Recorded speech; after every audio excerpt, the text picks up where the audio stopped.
立委罢免投票将在下周6登场。台中市第6选情战况激烈，双方阵营大打陆战。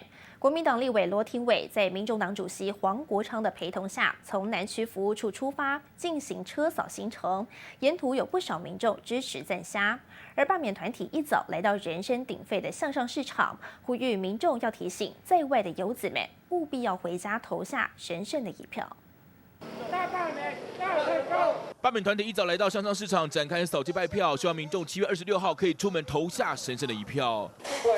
出来投票，同意罢免无设立的立委。绿营议员也到场支持，卖力的和摊商还有民众互动，现场还有不少支持者也热情回应。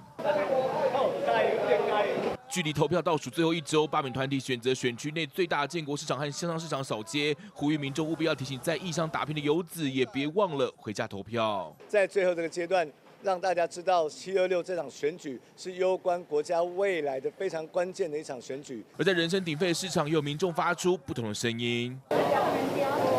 富人不同意罢免团体的理念，拒绝拿相关文宣，但双方依旧保持礼貌，各自离去，没有衍生纷争。而这回被罢免的第6选区立委罗廷伟，一早在南区服务处和民众党主席联手，站上宣传车，展开车扫行程。我们票投不同意才是真民意，我们票投不同意，我们人民大胜利。罗廷伟和黄国昌频频挥手鞠躬，路旁民众也比出大大的赞，热情回应。这1年多在立法院里面的表现可以说是可圈可点，在新生代的立法委员当中，绝对是一个非常重要的标杆。我们为了国家而和，一定可以唤起更多民众一起出来反罢免。反罢方除了19号晚上由蓝营大咖合体举行反恶霸护台中晚会，蓝白也将联手展开马拉松式扫街。726反恶霸，罢免就投不同意。距离投票日倒数1周，双方阵营大打陆战，期盼唤醒支持者去投票。记者林松吴翔367台中报道。